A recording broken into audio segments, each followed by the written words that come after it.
ልጆች እንዴት ናችሁ? የተካፋይነት ደንቦች በደንብ ተጠኑ።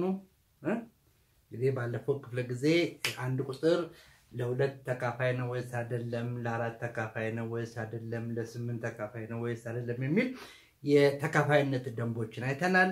እንግዲህ እኔ ምንድነው በዚህ በሂሳብ ማስተማር ላይ ይሄ ህግ እንደዚህ ነው ብለን ማጥናት አይደለም ያለብን። ትልቁ ነገር ምንድነው የዛ ህግ መሰረቱ ምንድነው፣ ከምንድነው የመጣው ብለን ራሳችንን ማሳመን መቻል አለብን። እንደዚህ ወርዶ የምንቀበለው የሂሳብ ህግ የለም። ስለዚህ ሁሉ ጊዜ አንድ ደንብ ስንማር ያ ደንብ እንዴት እንደመጣ ከቀደም ካልኑ ከተማርናቸው ነገሮች ጋር እንዴት እንደሚያዝ እያጠና ስንሄድ አንዱ ባንዱ ላይ እየገነባን ስንሄድ ነው እንግዲህ የሂሳብ ዕውቀታችን እየዳበረ የሚሄደውና እዚህ ላይ እንግዲህ ከፍተኛ ጥንቃቄ ማድረግ አለባችሁ። አሁን ለሁለት ተካፋይ የሚሆነው ይሄ ነው ህጉን የሚለው ሳይሆን እንዴት ቀደም ብለን ከሰራኑ ጋር እንደሚገናኝ ነገሮችን ማያያዝ አንዱን ባንዱ ላይ መገንባት ነው ሂሳብና እዚህ ላይ ጥንቃቄ እናደርጋለን። እንግዲህ እንደለመድነው ክፍሉ ሞቅ አድርገን ለመጀመር የማሟሟቂያ ጥያቄዎችን እንሰራለን። እንግዲህ እነዚህ የዕለቱ የልምምድ ጥያቄዎች ባለፈው በሰራኑ በተካፋይነት ደንቦች ላይ ነው። እንግዲህ እንደነገርኳችሁ አሁን የልምምድ ጥያቄውን ስትሰሩ አንድ ቁጥር ለሁለት ተካፋይ ነው፣ ለአራት ተካፋይ ነው፣ ለስምንት ተካፋይ ነው አይደለም የሚለውን ራይት ኤክስ በማድረግ ትሰጣላችሁ እንጂ ቁጥሮቹን ማካፈል የለባችሁ። ቁጥሮቹን ካካፈላችሁ ያው ጊዜ ፈጅባችኋል። ማወቅ የምንፈልገው ምንድነው ከማካፈላችን በፊት ቁጥሮቹ ለሁለት፣ ለአራት፣ ለስምንት ተካፋይ መሆን አለመሆናቸውን መለየት ነው። እንግዲህ የዚህ ትምህርት ዋና መሰረት ዓላማው ቁጥሩን ከማካፈሉ በፊት ዋናውን የማካፈል ስራ ከመስራታችን በፊት ቁጥሩ ተካፋይ ነው ወይስ አይደለም የሚለውን መወሰን ስለሆነ እንግዲህ ብልሃት መጠቀም መቻል አለባችሁ።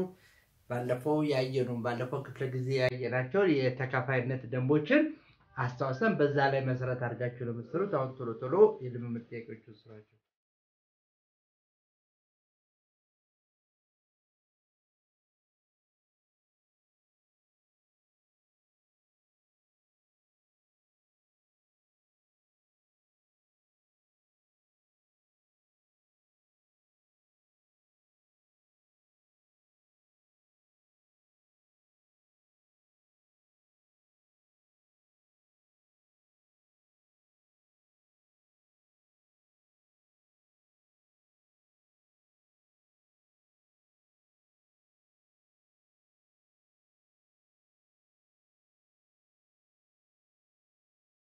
ልጆች እንዴት ነው? በቂ ነበር ጊዜው ሰራችሁ?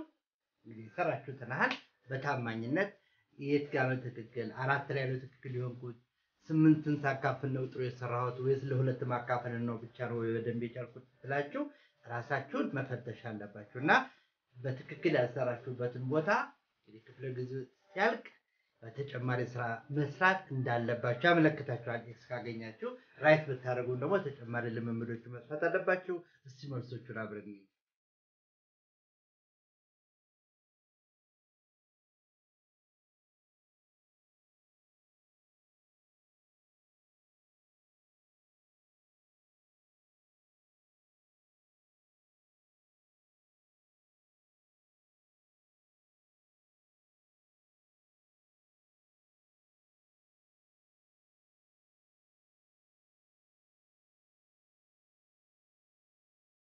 እንግዲህ መልሶቹን አረማችሁ። ስንት ጥያቄ ነው ያረማችሁት ማለት ነው? አጠቃላይ ስንት ቁጥሮች ነበር የተሰጡት? 6 ቁጥሮች ናቸው። ያው ሶስቱም ላይ ማለት ሁለትም ላይ አራትም ላይ ስምንትም ላይ ስለምትፈትሿቸው በአጠቃላይ እንግዲህ 6 ሲባዛ በ3 18 ጥያቄዎች ናቸው ማለት ነው። ምናልባት ጊዜ ትንሽ አንሶ ሊሆን ይችላል፣ ግን ቢሆንም ያው ዋናው ሐሳብ ከገባችሁ ከክፍለ ጊዜው በኋላ ተረጋግታችሁ እንደገና እንድታዋቸው ፈልጋለሁ።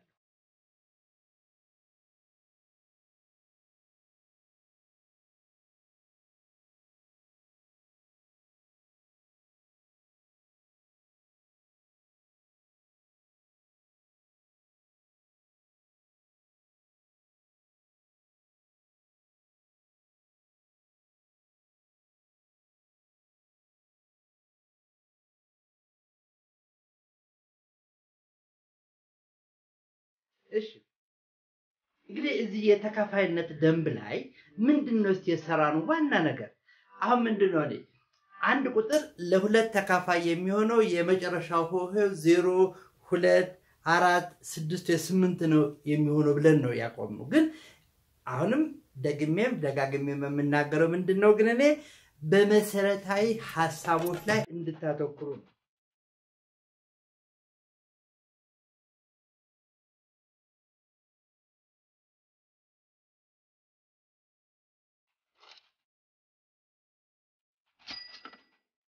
ለምሳሌ አንድ ቁጥር እንውሰድ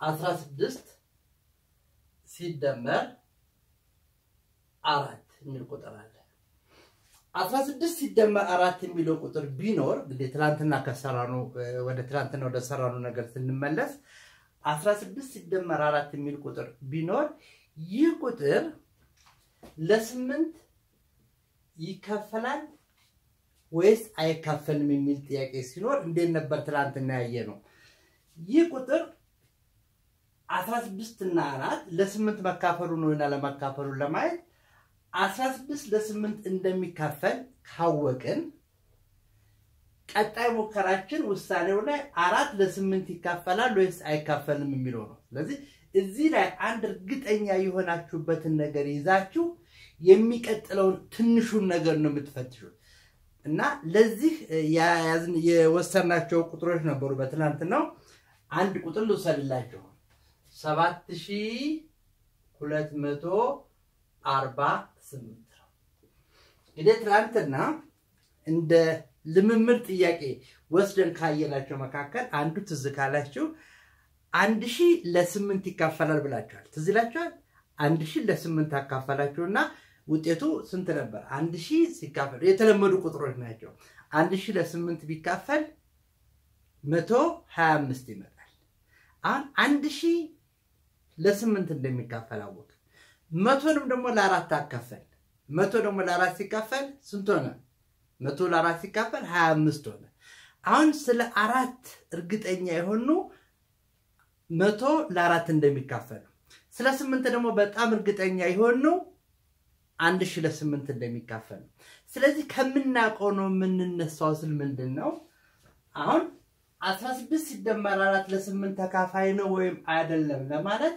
16 ላይ እርግጠኛ ሆኜ 4 ነው የፈተሽኳት አሁን ደግሞ 7248 ለ8 መፈተሽ ስፈልግ እርግጠኛ ሆንኩት 1000 ለ8 ይካፈላል ብለናል 1000 ለ8 ስለተካፈለ አሁን ይሄ ቁጥር ማለት 7000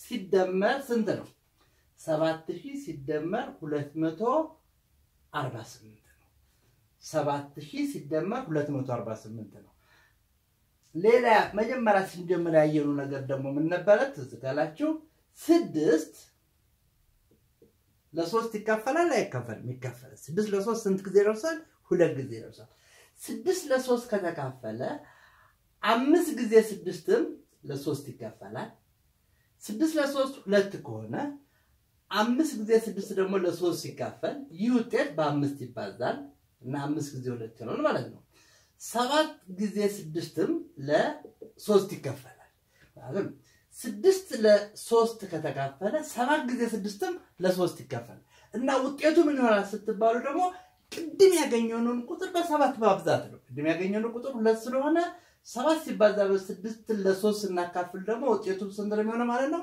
7ን በ2 ነው የምናበዛውና 14 ይሆናልና እዚህ ነገር ላይ ነው እንግዲህ ትኩረት ማድረግ የምንፈልገው የሚቀጥሉትን ስራዎች ለመስራት መሰረታችን የሚሆነው ይሄ ነው አን 7248 7000 ሲደመር 248 አድርጌ ጻፉት ለምንድን ነው 1000 ለ8 እንደሚካፈል እርግጠኛ ስለሆንኩኝ 1000 ለ8 ከተካፈለ 7 ጊዜ 1000 ለ8 ይካፈላል 1000 ለ8 ሲካፈል 125 ስለሰጠን 7000 ደግሞ ለ8 ሲካፈል 125 ጊዜ 7 ሰጠናል አሁን እንግዲህ 16 ሲደመር 4 ለ8 ተካፋይ 16 ለ8 ተካፋይ ነው 4 ግን ለ8 ተካፋይ ስላልሆነ 16 ሲደመር 4 ለ8 ተካፋይ መሆን አይችልም ማለት ነው።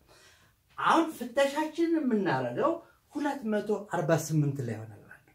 248 ለ8 ከተካፈለ ይህ 7248 ለ8 ይካፈላል እና ለ8 ስናካፍል የፈተሽነው የመጨረሻዎቹን 3 ሆሄዎች ዋጋ ነበር። ለአራት ደግሞ ስንመጣ 100 ለ4 እንደሚካፈል እርግጠኛ ስለመሆን አንፍተሻ የሚሆነው ምንድነው?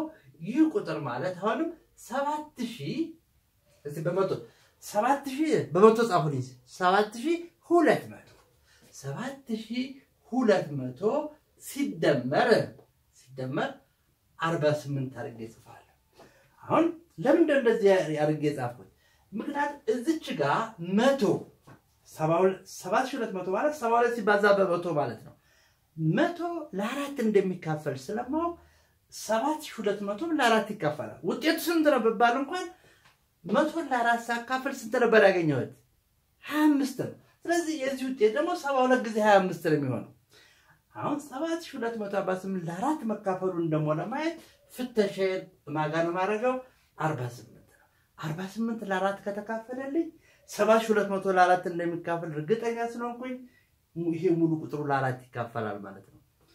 አሁን ደግሞ ሌላ ስንና በሚቀጥለው ደግሞ ስንት 7240 ሲደመር 8 ማድረግ ለጽፎ ይችላል። አሁን ደግሞ ለሁለት መካፈል አለመካፈሉን ቼክ ለማድረግ ምክንያቱም 10 ለ2 እንደሚካፈል አውቃለሁ። 10 ለ2 ከተካፈለ 7240 ለ2 ይካፈላል። ውጤቱ ስንት ነው ቢባል ደግሞ 10 ለ2 ሲካፈል ስንት ነው? 5 ነው። ስለዚህ 7240 ለ2 ሲካፈል 724 ጊዜ 5 ነው የሚሆነው ማለት ነው። ስለዚህ አሁን ፍተሻዬ ማለት ነው የሚመስል 8 ሰየው ከተካፈለችልኝ ለ2 ይሄ ትልቁ ቁጥሩ ለ2 ይካፈላል ማለትና እንግዲህ ባለፈው ክፍለ ጊዜ ያየነው የተካፋይነት ደንቦች ማማንን የፈተሽነው 2ን 4ን 8 እና ማጠቃለያችን ምን ነበረ? 7248 ለሁለት መካፈሉን ለማየት ማንን ነው የምንፈትሸው? የአንድ ቤት ሆሄውን ዋጋ ነው። አንድ ቤት ሆሄው ለ2 ይካፈላል ወይስ አይካፈልም ነው። ይህ ቁጥር ለ4 መካፈሉን ደግሞ ለማየት ቀጣዮቹን ሁለት ሆሄዎች ዋጋ ነው የምወስደው። በቀኝ በኩል ያሉትን ማለት የአንድ ቤቱና የ10 ቤቱን ነው የምወስደው። ይህ ተመሳሳይ ቁጥር ደግሞ ለ8 መካፈሉን ለማረጋገጥ 3ቱን ሆሄዎች ወስዳለሁ። እንግዲህ በትላንትና ክፍለ ጊዜ ያጣራነው ነው። እንግዲህ ይሄን እዚህ ነገር ላይ ጠንከር ያለ የቤት ስራውን ሲሰሩ የማለማመጃ ጥያቄውን ሲሰሩ እየለመዳችሁት ይላላችሁ። ምክንያቱም እዚህ ላይ የምታጠኑት ህግ አለ ደግሞ ወሳኙ ያንን የሰራኑን ነገር ምን ሀል ተለማመዳችሁት ነው። በቃ ስትለማመዱት ሳትወዱ እኮ ይቀመጣል። እንርሳው ብትሉ እንኳን አትረሱትም። ስለዚህ እኔ ብዙ መልመጃ መስራት ወይ ብዙ ጥያቄዎች መስራት ወሳኝ ነው ማለት ነው።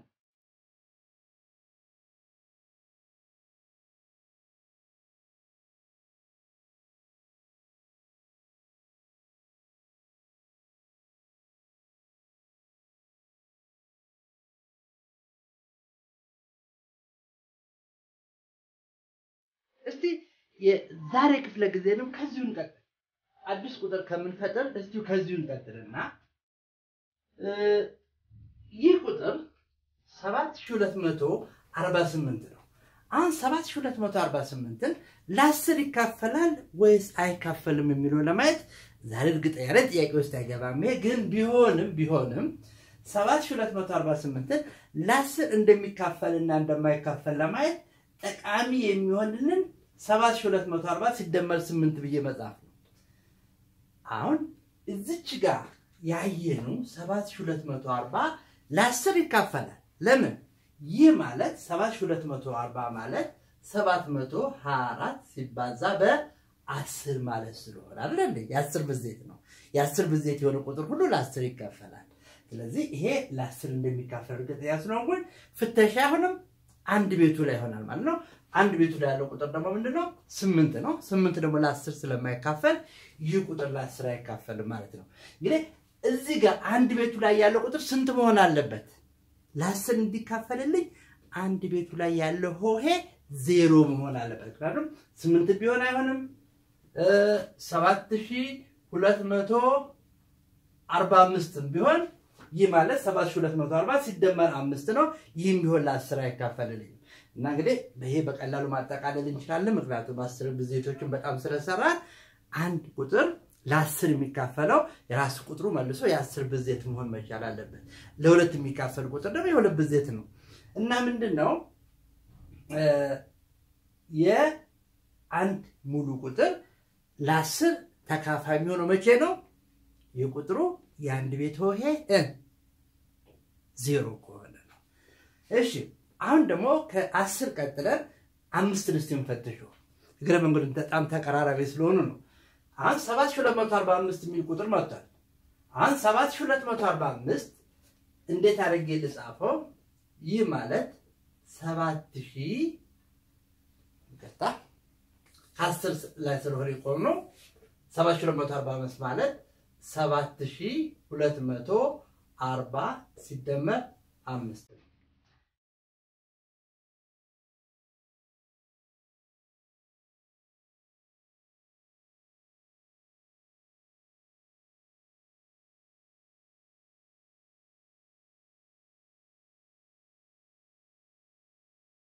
አሁን ያየነው ነገር ቀደም ብለን ትላንትና የሚያየነው 10 ለ5 ተካፋይ ነው አይደለም 10 ለ5 ይካፈላል ስንት ጊዜ 10 ለ5 ሁለት ጊዜ ነው 10 ለ5 ተካፋይ ከሆነ 7240 ለ5 ተካፋይ ነው ለምን 7240 ማለት 724 ጊዜ 10 ነው አይደል እንዴ 7240 ማለት 724 ጊዜ 10 ነው ስለዚህ 10 ለ5 ከተካፈለ 7240 ለ5 ይካፈላል ስለዚህ እዚህ ድረስ ይህ ቁጥር 7245 እዚህ 10 ቤቱ ድረስ ለ5 እንደሚካፈል ስለምናውቅ አሁን ቼክ ማረጋገጥ ያለብን የአንድ ቤት ሆሄውን ብቻ ነው አሁን 7245 ሲደመር 5 ነው ይህ ቁጥር 7243 ቢሆን እንዴት ነበር የምጽፈው 7240 ሲደመር 3 ነው ይህ ቁጥር 7248 ቢሆን ኖሮ ተጠቅመንበታል ይህ ቁጥር 7249 ቢሆን ኖሮ የምንጽፈው እንዴት ነው 7240 ሲደመር 9 እነዚህ ቁጥሮች በምናይበት ጊዜ 7245 ማለት 7240 ሲደመር 5 ነው 7240 ለ10 ተካፋይ ነው ለ10 ከተካፈለ ደግሞ ለ5 ተካፋይ ነው እና እዚህ ድረስ እርግጠኛ ስለሆንኩኝ አሁን የአንድ ቤት ሆሄው ላይ ብቻ ነው ትኩረት ማድረገው የአንድ ቤት ሆሄው 5 ሲሆን ይካፈላል 3 ሲሆን አይካፈልም 9 ሲሆን አይካፈልም ስለዚህ ማናማ ቢሆን ነው የአንድ ቤት ሆሄው አንድ ቁጥር ለ5 የሚካፈለው ቀላል ነው ስንት ሆነ ካየነው 5 እና 0 ብቻ ሲሆን ነው 5 እና 0 ነው ስለዚህ እንግዲህ የተካፋይነት ደንቦች ትላንትና የሁለትን የአራትን የስምንትን አይተናል ዛሬ ደግሞ በቀላሉ የማንን አየን የ10 የተካፋይነት ደንብ ምንድነው አንድ ሙሉ ቁጥር ለ10 ተካፋይ የሚሆነው የአንድ ቤት ሆሄው ስንት ከሆነ 0 ከሆነ ነው አንድ ሙሉ ቁጥር ለ5 ተካፋይ የሚሆነው ምንድነው የአንድ ቤት ሆሄው 0 ወይም 5 ከሆነ ነው እንዴት ነው ሊሆን የቻለው አሁን እንግዲህ ወደ መሰረተ ሐሳቡ ነው ማግባት ያለበት እሺ አንቀጥላለን ሌሎች ቁጥሮች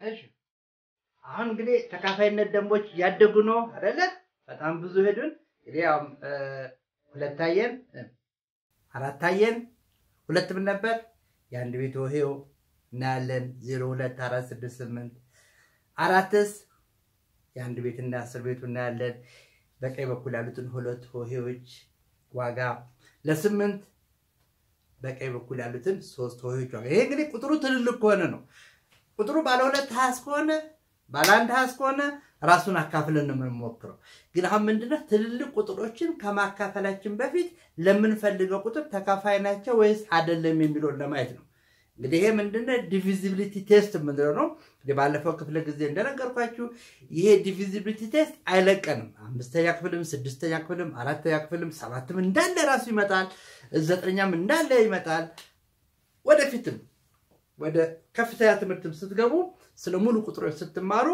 ይህ ዲቪዚቢሊቲ ቴስት ወይ ደግሞ የተካፋይነት ደንብ ያ አብሮን የሚሄድ ነው እናንተ ግን ዛሬ በጣም በጥሩ ሁኔታ እየጨረሳችሁ ስለሆነ በኋላ በጣም ቀላል ብላችሁ ዘና ብላችሁ ትማራላችሁ ማለት ነው እሺ አሁን ወዴት ነው የምንሄደው የተካፋይነት ደንቦች ላይ እንግዲህ ያለውን እያጠናከርን መሄድ መቻል አለብን አሁን እንግዲህ የአምስት ቤትን በደንብ አይተናል አሁን ይሄ ቁጥር 352 ነው ይህ ቁጥር ለአምስት ይካፈላል ወይስ አይካፈልም ምን እንደምታዩት የአንድ ቤት ሆሄው የአንድ ቤት ሆሄው ምን መሆን አለበት ለአምስት እንዲካፈል ወይ 0 ወይም 5 መሆን አለበት አለመካፈሉን ለማየት 352 ማለት 350 ሲደመር 2 ነው አሁን 350 ለአምስት እንደሚካፈል እርግጠኛ ናችሁ ለ10 እንደሚካፈል እርግጠኛ ከሆናችሁ ለአምስት የሚካፈላል ማለት ነው ለ10 የተካፈለው ቁጥር ለአምስት ይካፈላል አሁን 350 ምንም ይድረስ ምንም ለአምስት እንደሚካፈል ስለምናውቅ ሙከራችን ማለት ነው 2 ላይ ነው 2 ግን ለአምስት ለማይካፈል 352 ለአምስት ተካፋይ አይደለም ነው ሁሉ ጊዜ በዚህ መንገድ እንድታውት ነው የመጨረሻውን ህግ ብቻ እንድታጠኑ ሳይሆን መሰረተ ሐሳቡ ምንድነው ለምን መጣ ለምን ትክክል ሆነ ህጉ ለምን ሰራ በቃ ያኔ ነው ወደሚቀጥለው ደረጃ መውጣት የምንችለው እዚህ ላይ ያለንን ነገር በጣም ምክንያታዊ ምን አይነት ምክንያት ሂሳባዊ ምክንያት መስጠት ስንችል ብቻ ነው ደረጃውን እየወጣን መሄድ የምንችለው ስለዚህ እንዳልኳችሁ ህጉን የማጥናት የመሸምደድ ጥያቄ አይደለም እዚህ ጋር አመጣጡን የማየት ለምን ትክክል እንደሆነ ማየት ነውና በእያንዳንዱ ጊዜ በደጋገመው ይሄ ነገር ግልጽ እንዲሆንላችሁ ስለምፈልግ ነው እሺ አሁን 352 ለ5 ተካፋይ ለመሆኑን ያሳያችሁ እንዴት ነው 350 ማለት 350 ሲደመር 2 ነው 350 ለ5 እንደሚካፈል እናውቃለን ግን 2 ለ5 ስለማይካፈል ይህ ድምር ውጤቱን ማለት ይሄና ይሄንን አብረን ለ5 ብናካፍለው ተካፋይ አለመሆኑን እናያለን ማለት ነው አሁን የሚቀጥለው 24 ለ3 ይካፈላል 24 ለ3 ስንት ነው 24 ሲካፈል ለ3 ጊዜ ቢድራ 24 ሲካፈል ለ3 8 ጊዜ ነው በጣም ግሩ 24 ሲካፈል ለ3 8 ነው ስለዚህ 24 ለ3 ተካፋይ ነው ማለት ነው እሺ ሌላ ቁጥር ደግሞ ልጨምርላችሁ እዚህ ላይ 624ስ ለ3 ይካፈላል 624 ለ3 ይካፈላል ለመሞከር ይቻላል ምንድነው የሶስት ተካፋይነትን ለማየት በጣም ቀላል ነው የሶስት ተካፋይነትን ሆሄዎቹን እንደምራቸዋለን ማንን ነው እንደምራው ሆሄ ማለት ስንት ሆሄ ያለው ይሄ 624 ስንት ሆሄ ያለው 6 እና 2 እና 4 3 ሆሄ ነው ያለው 4 2 6 3 ሆሄ ነው ያለው ሶስቱን ሆሄዎች እንደምራቸዋለን እስቲ ደምራቸው 3 ሆሄዎች ማለት 6 ሲደመር 2 ሲደመር 4 6 እና 2 8 8 እና 4 12 አሁን ሆሄዎቹን ከደመራችሁ በኋላ ያ ድምር ለሶስት ተካፋይ መሆኑን ወይም አለመሆኑን ታያላችሁ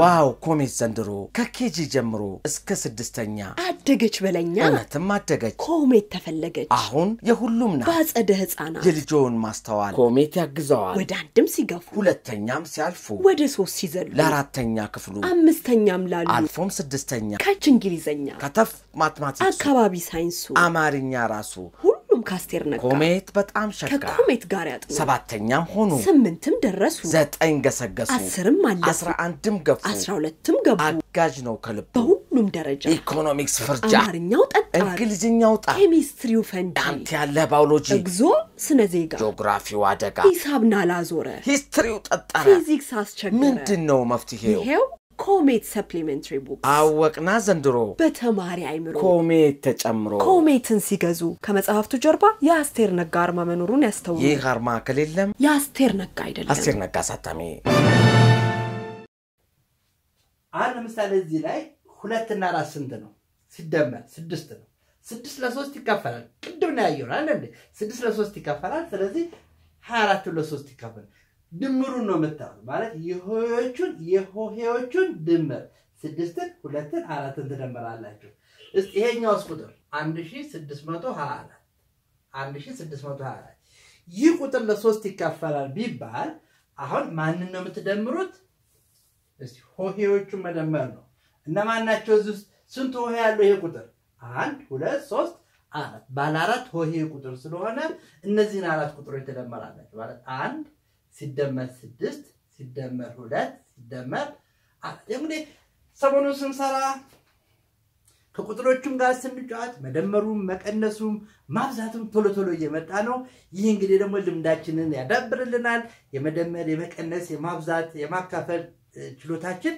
ከቀን ቀን እየጨመረ ነው የሚሄደው ማለት ግን ስሩ እዚህ ክፍል ውስጥ ብንማረው ብቻ ነገር ሳይሆን ብቻችሁን ስትሆኑ በጣም ፈጣን ለምን ጥቅሙን በኋላ ታወጣላችሁ ብዙ ተማሪዎችን በሁለተኛ ደረጃ ማይቻለው ከዛም በላይ ሲማሩ ያቻለ ብዙ ጊዜ ምንድነው ከመምህሩ ጋር እኩል መሄድ ያቀታቸውና ነው ሂሳብ ከባድ ነው የሚሉት ያ ደግሞ የሚመጣው ከምንድነው እዚህ ትንንሿ ነገር ላይ መሰረታዊ ነገር ላይ ሳናጣራ ስለምንሄድ ነው እንግዲህ እንደነገርኳችሁ አሁን አንድ ደረጃ ያለ የለም ሁለተኛ ደረጃ ያለ የለም ሁሉም ይሄ መሰረታዊ ነገር በደንብ ከቻለ 11ኛ ክፍል አሁን ትላንትና ባለፈው ክፍለ ጊዜ በቁጥሮች ላይ ጨዋታ ስንጫወት ነግሬያችኋለሁ 11ኛ ክፍል ጥያቄ ነው ግን እንዴት በቀላሉ መስራት እንደሚችል አይታችኋል ስለዚህ ብዙ ነገር የለም አሁን ዲቪዚቢሊቲ ቴስት ነው ሄሮሱ ዲቪዚቢሊቲ ቴስት ማለት የተካፋይነት ደንብ ነው ይህን ደንብ አሁን የተማርነው ነገር መልሰን 9ኛ እንማራለን መልሰን 7ኛ እንማራለን መልሰን 6ኛ እንማራለን ምንም ለውጥ የለውም አንድ ግን መሰረቱን ከያዛችሁ በቃ ይቀመጣል እዚህ ውስጥ ታትሞ ነው የሚቀመጠውና እንዳልኳችሁ አመጣጡ ላይ እንዴት እንደመጣ ካለፈው ጋር እንዴት እንደሚያዝ ነው ዋና ትኩረት እንድታረጉ ፈልገው እንጂ እኔ መልሱ ላይ ብዙ ማተኮር አልፈልግም እሺ አሁን ይህ ቁጥር ደመራ ስትመጣ ረሳኑ መሰለኝ 1 እና 6 7 9 9 4 13 አሁን 13 ስለመጣ ድምሩ 13 ለ3 ይካፈላል ያው ጊዜ ቤት ነው 13 ለ3 ማካፈል ማለት የሆነ ቁጥር በ3 ተባዝቶ 13 የሚሰጣል የለም ስለዚህ ይህ ቁጥር ለ3 አይካፈልም ማለት ነው እንግዲህ አሁን አንድ ሙሉ ቁጥር ለ3 ተካፋይ ነው ወይስ አይደለም የምንለው እንዴት ነው እስቲ አንዴ ደንቡን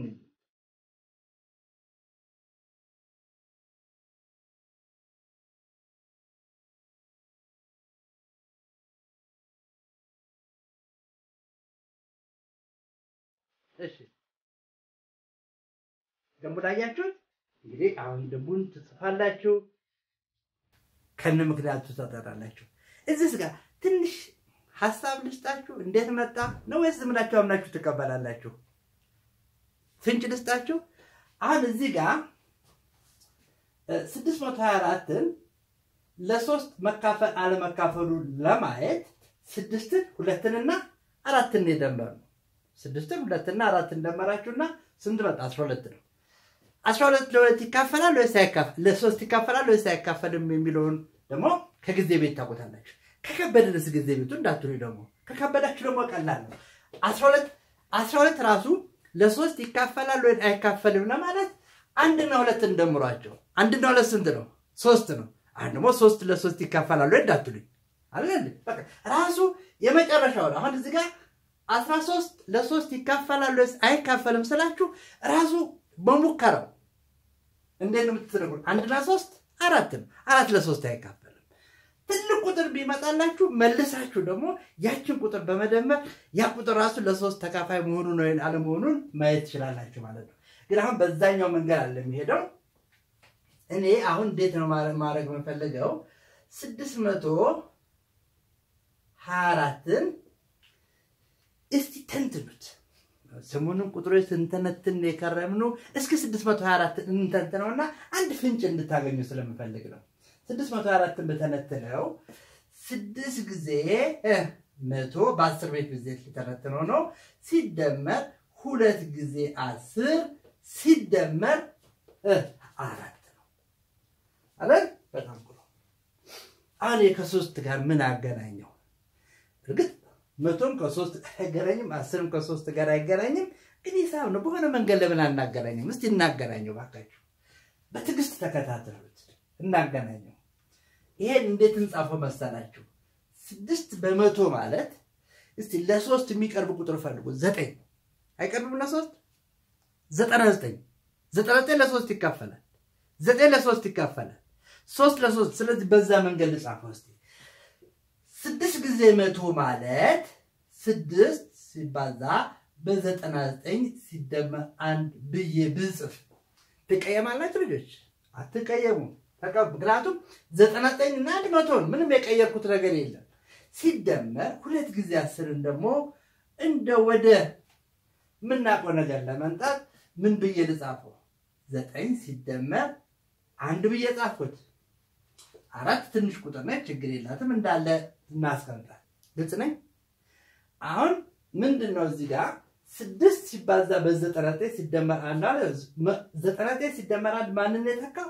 100 ነው የተካው 9 ሲደመር 1 ማንን የተካው 10 ነው የተካው አሁን ባለፈው ደግሞ የማብዛት የስርጭት ባህሪ ተመረራል በመደመር ላይ ይሄ ማለት ደግሞ 6 ሲባዛ በ99 ሲደመር 6 ሲባዛ በ1 ማለት ነው አይደል ይሄ 6 ጊዜ 99 ሲደመር 6 ጊዜ 1 ነው እዚህ ጋር ያለው ቁጥር ደግሞ 2 ሲባዛ በ9 ማለት 2 ሲባዛ በ9 ሲደመር 2 ጊዜ 1 2 ጊዜ 1 ሲደመር 4 እሺ በደንብ አስተውሉ ልጆች በደንብ ታይታችኋል የሰራነው ነገር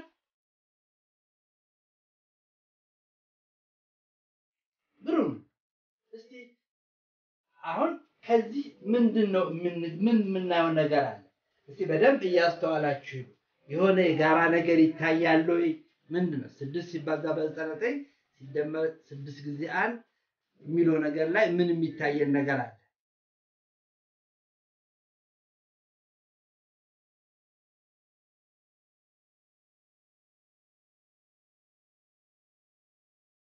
እሺ በደንብ ይታያችኋል እሺ አንድ የጋራ ነገር ምንድነው የምናየው ቅድም መጀመሪያ ላይ እንደሰራ ነው ማለት ቅድም መጀመሪያ ክፍላችንን ሲጀምር 16 ሲደመር 4 ይህ ቁጥር ለ8 ተካፋይ መሆኑን ለማየት 16 ለ8 ተካፋይ መሆኑን እርግጠኛ ስለሆንኩ ሙከራ ያደረኩት 4 ላይ ነበር 4 ደግሞ ለ8 ስለማይካፈል 16 ሲደመር 4 ለ8 ተካፋይ ለመሆኑን አይተናል አሁንም እዚህ ጋር እስቲ እርግጠኛ ለ3 ተካፋይ የሆነ ነገር እናገኛለን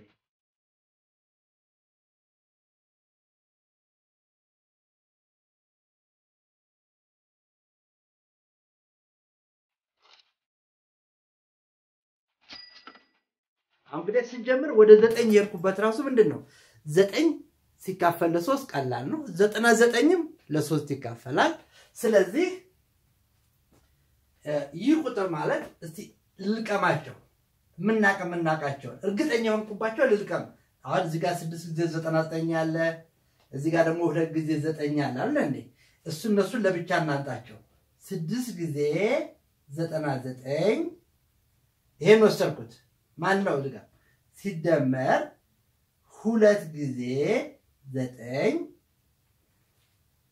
አሁን ማን ቀረኝ ይሄን ወሰድኩት እዚህ ጋር 6 ጊዜ 1 ይቀረኛል 6 ጊዜ 1 6 ሌላስ 2 ጊዜ 1 2 ከዛ 4 እስቲ አሁንስ ምን ታየን እስቲ ቅድም ከሰራነው ጋር እስቲ አንድ ያገናኙልኝ ይታያል አንድ እርግጠኛ ሆናችሁበት አካባቢ ያለው እርግጠኛ ሆናችሁበት ምክንያቱም ለምንድን ነው እዚህ ጋር ይው አንድ ማስተዋል ያለብን ነገር 9 ለ3 ይካፈላል አይካፈልም? 9 ለ3 ይካፈላል።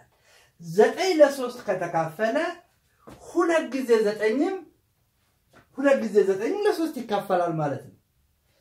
አሁን 99 ደግሞ ማለት 99 ማለት ደግሞ ራሱ ምንድነው? 9 ጊዜ 11 ነው። 9 ለ3 ስለሚካፈል 9 ጊዜ 11 ለ3 ይካፈላል። 6 ለ3 ስለሚካፈል ይሄ የማብዛቱ አብሮን ይዞን ይሄዳል ማለት። ስለዚህ አንድ እርግጠኛ የሆነው እዚህ ድረስ ይህ 6 ጊዜ 99 ለ3 ተካፋይ ነው። ለምን 9 ለ3 ተካፋይ ስለሆነ ይሄ ማለት 6 ጊዜ 99 ማለት 6 ጊዜ 11 ጊዜ 9 ከፈለገ ደግሞ 6 ጊዜ 11 ጊዜ 9 ማለት ደግሞ 3 ጊዜ 3 አሁን እቺ 3 ለ3 ስለምትካፈል ይሄ ሁሉ ነገር ቢባዛ ውጤቱ ያው ነው ማለት ነው። ምክንያቱም እቺ እዚህ ጋር ያለችው 3 ይህ ቁጥር 6 ጊዜ 11 ጊዜ 9 የ3 ብዜት ነው። ለምን 3 ሲባዛ በዚህ ቁጥር ነው። ስለዚህ እዚህ ድረስ እርግጠኛ ነን ማለት ነው። እና የምናረጋግጠው ማንን ነው? 6 ሲደመር 2 ሲደመር 4 አያችሁ፣ ቅድም የሚያረጋግጠው እቺኑ ቁጥር ነው። ተመልከታችሁ፣ ቅድም የሚያረጋግጠው 6 ሲደመር 2 624 ለመስራት ነው። እነዚህ ሁሉ አያ በጭንቅላታችን ስናያቸው እነዚህ ሁሉ ላይ እርግጠኛ ስለተሆነ ነው መጨረሻ ላይ የምናረጋግጠው 6 ሲደመር 2 ሲደመር 4 ነው። እና አሁን በኋላ አልደግምላችሁም። ይህ ህግ መልሶ ደግሞ ለ9 ተካፋይነት ይሰራል። ለ9 ተካፋይነት ስንሰራም ምንድነው የምናደርገው? ሆሄዎቹን እንደምራቸዋለን። አሁን 624 ለ9 ተካፋይ ነው ወይም አይደለም ስንል 6ን ሲደመር 2 ሲደመር 4 እናደርጋለን። ውጤቱ 12 ነው። 12 ለ9 የማይካፈል ከሆነ ይህ ቁጥርም ለ9 አይካፈልም ማለት ነው። እና ምንድነው እዛው ላይ የምንሰራው ይሄንኑ ስራ ነው የምንሰራው። 6 ለምንድነው እነዚህ ቁጥሮች ብቻ የምትደምረው ብትሉኝ ይህ ቁጥር ለ9 ይካፈላል። ለምን 6 ጊዜ 99 ለ9 ይካፈላል። 2 ጊዜ 9 ለ9 ይካፈላል። ቀሪ እዚቹ የሆሄዎቹ ድምር ላይ ብቻ ይሆናል ማለት ነው። ስለዚህ አሁን በጣም የተረጋገጠ ምላሽ አግኝተናል ማለት ነው።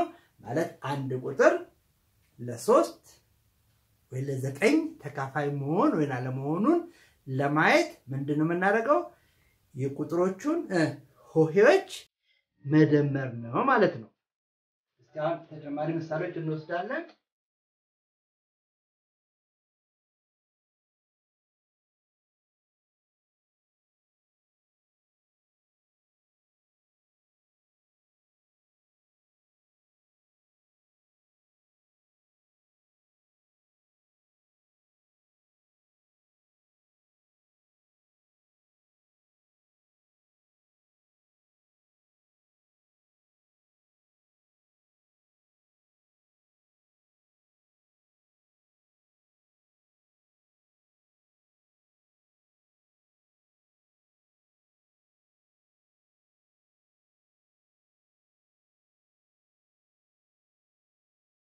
እስቲ 16245ን ለ3 ተካፋይ ነው ወይስ አይደለም?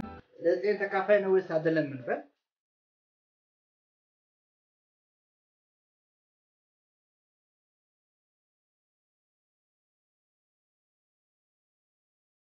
እሺ ሞክራችሁት። አሁን እንግዲህ ለ3 ወይም ለ9 መካፈል አለ መካፈሉ ለማየት ምን እንደምናደርገው ሆሄዎቹን ነው የምንደምረው። እስቲ ሆሄዎቹን ለማን ናቸው? እዚህ ጋር የምናያቸው ሆሄዎች 1 ሲደመር 4 ሲደመር 5 ነው። እንግዲህ ቶሎ እስቲ የመደመር ችሎታችሁን አስመስክሩ። 7 9 13 እና 5 እሺ 18 ይመጣል። 18 ይመጣል። እሺ የሆሄዎቹ ድምር 18 ከመጣ ይህ ቁጥር ለ3 ይካፈላል ወይ? 18 ነው። 18 ራሱ ለ3 መካፈሉን ቢያቀታችሁ 1 እና 8 እንደምሩ። 1 እና 8 9 ነው። 9 ለ3 ይካፈላል ስለዚህ 18 ለ3 ይካፈላል እሺ 18 ለ9 ይካፈላል አዎ 18 ለ9 ሁለት ጊዜ ነው እሱ እንኳን ቢቢናን 1 እና 8 እንደምሩ 9 ነው 9 ለ9 ይካፈላል ማለት ራሱ መሞክረው መልሳችሁ እንደገና የምታቁትን ተካፋይነት ደንብ ልትጠቀሙበት ስለምትችሉ ነው ስለዚህ ያን 18 ይመጣል እና በቀላሉ ይሄ ቁጥር ለ9 ይካፈላል ለ3 ይካፈላል ማለት ነው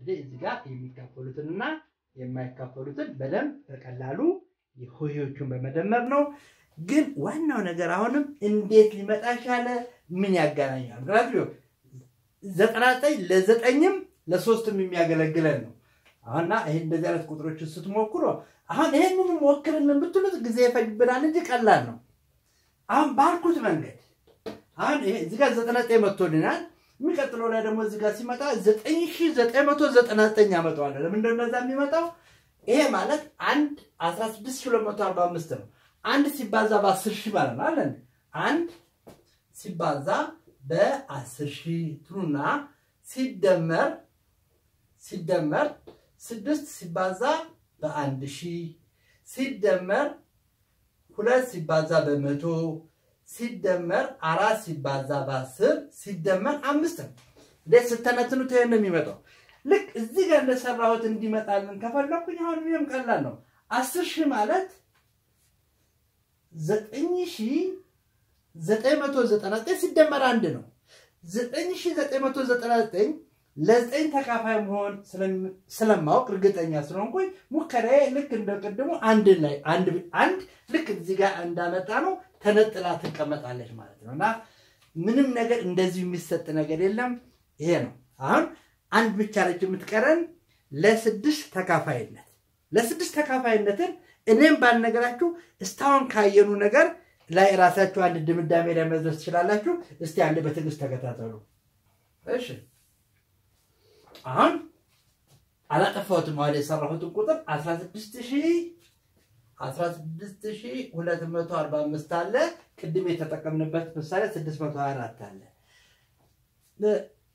አሁን ለሁለት ተካፋይ ምን እንደሆነ ታውቃላችሁ አይደል ለሁለት ተካፋይ ማለት የመጨረሻ ሆሄ 0 2 4 6 ወይም 8 ነው የሚሆነው ለሶስት ተካፋይ ማለት ደግሞ የሆሄዎቹ ድምር ለሶስት ተካፋይ ከሆነ ቁጥሩ ለሶስት ተካፋይ ነው እንላለን በጣም ግሩ ስለዚህ አሁን ለስድስት ተካፋይ ነው ማለት ምን ማለት ነው አንድ ቁጥር እንውሰድ ለምሳሌ 18 አለ 18ን ለ6 እናካፍለዋለን 18 ለ6 ተካፋይ ነው አለ እንዴ ይህ ቁጥር ለሶስት ተካፋይ ነው አው ለሶስቱም ተካፋይ ነው ለምን እንደ ጊዜ ቤት እንኳን ቢጠፋ 1 እና 8 9 ነው 9 ደግሞ ለሶስት ተካፋይ ነው አሁን የተካፋይነትን ደንብ ስለምናውቅ በቀላሉ መልሱ መመለስ እንችላለን ማለት ነው አሁን ደግሞ በጣም አስተውሉኝ 15ስ ለ6 ተካፋይ ነው 15ስ ለ6 ተካፋይ ነው 15 ለ6 ተካፋይ ነው ቀሪ አለ ስለዚህ 15 ለ6 ተካፋይ አይደለም እሺ 15ስ ለ3 ተካፋይ ነው አዎ ለምን 1 እና 5 6 ነው 6 ደግሞ ለ3 ይካፈላል 15 ለ3 ይካፈላል 5 ጊዜ ይደርሳል ያው ወደ ተካፋይነት ደንቦቹ ሊሄድ ይያልኩ ነው አሁን እስቲ በሁለቱ መካከል ያለው ልዩነት ይው በሁለቱ መካከል 18 ለ6 ማለት 6 ማለት ምንድነው ነው 6 ማለት 2 ሲባዛ በ3 ነው ስለዚህ አንድ ቁጥር ለ6 ይካፈላል ማለት ለ2 ይካፈላል ለ3 ይካፈላል ማለት ነው አሁን 18 ለ6 ይካፈላል ማለት 18 ለ2 ይካፈላል ለምን አንድ ቤት ሆሄው 8 18 ለ3 ይካፈላል ለምን 1 እና 8 9 ነው 9 ደግሞ ለ3 ይካፈላል እንግዲህ በተካፋይነት ደንቡ መሰረት ማለት ነው ስለዚህ አሁን ምንድነው የምንለው 18 ለ3 ተካፋይ ነው ለ6ም ተካፋይ ነው 15 ግን ለ3 ተካፋይ ነው ለስድስት ግን ተካፋይ አይደለም። ለምን መሰላችሁ ይሄ ሊሆን ይችላል? አንድ ቁጥር ለስድስት የሚካፈለው ለሁለትም ለሶስትም ከተካፈለ ነው። ስለዚህ ወደ ተካፋይነት ደንቡ ስንሄድ ምንድነው አንድ ቁጥር ለሁለት ተካፋይ የሚያደርገው ምን ከሆነ ነው? ተጋማሽ ቁጥር ከሆነ ነው። ስለዚህ ተጋማሽ ሆኖ ለሶስት ተካፋይ የሚሆን ቁጥር ሁሉ ለስድስት ይካፈላል። ተጋማሽ መሆኑን የሚነግረን ለሁለት መካፈሉ ነው። ስለዚህ አሁን ለስድስት ስንሞክር ምንድነው ሁለት ጊዜ ነው ሁለት ስራ ነው የምንሰራው። አንድ መጀመሪያ የምታዩት ምንድነው ቁጥሩ ተጋማሽ ነው ወይስ ኢ ተጋማሽ ነው? 15 ኢ ተጋማሽ ስለሆነ አለቀላት በቃ። ለሶስት ብትካፈል ለስድስት መልሳ መካፈል ኢ ተጋማሽ ከሆነ ግን 18 ግን ምንድነው ተጋማሽ ነው። ተጋማሽ ሆኖ ለሶስት ተካፋይ ነው ወይ? አዎ 1 ለ8 9 ስለሆነ ለሶስት ተካፋይ ነው። ስለዚህ እንግዲህ አንድ ቁጥር ለስድስት የሚካፈለው ተጋማሽ ሆኖ ለሶስት የሚካፈል እንግዲህ አሁን የመጨረሻውን የተካፋይነት ደንብ በስድስት ላይ ደግሞ እስቲ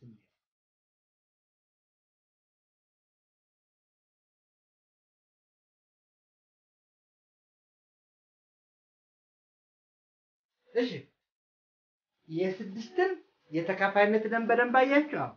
አሁን ይሄን ቁጥር ሞክሩ ብትባሉ 16245 ነው። 16245 ለስድስት ይካፈላል? አይካፈልም። ለምን? ኢ ተጋማሽ ስለሆነ። ለሶስት ግን ተካፋይ ነው። ቅድም አይታችሁታል። ለዘጠኝም ተካፋይ ነው። ስለዚህ አንድ ቁጥር ለስድስት ተካፋይ የሚሆነው ተጋማሽ ሆኖ ለሶስት ከተካፈለ። ለሶስት ደግሞ መካፈሉ እንዴት ነው የምናውቀው?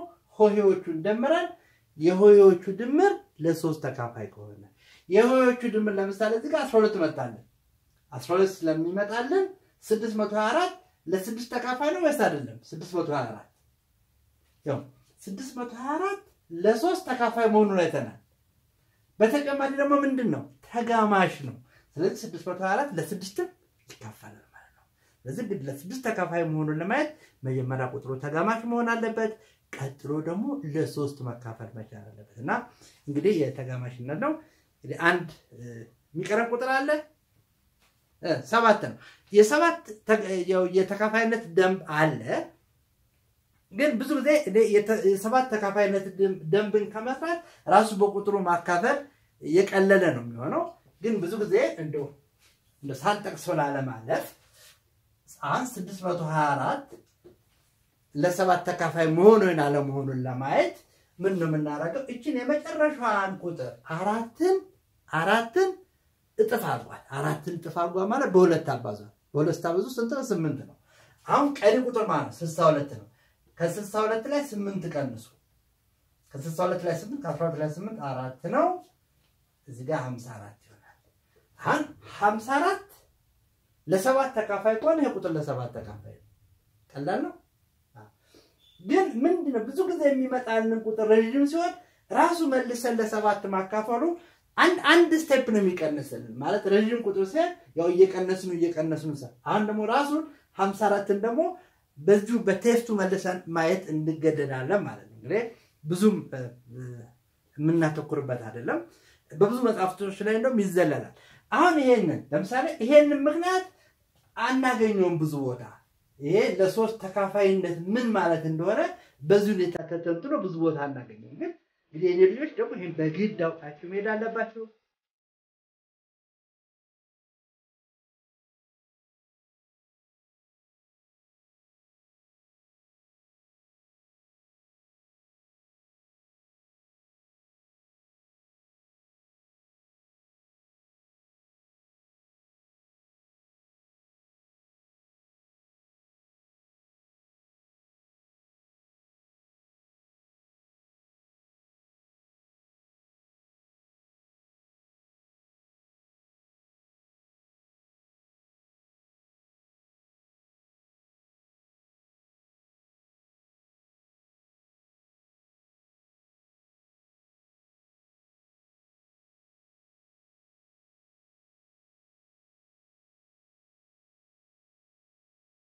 ግልጽ ካልሆነ በሚቀጥለው ክፍለ ጊዜ ላይ ይሄን ደግሜ ነው የምሄደው።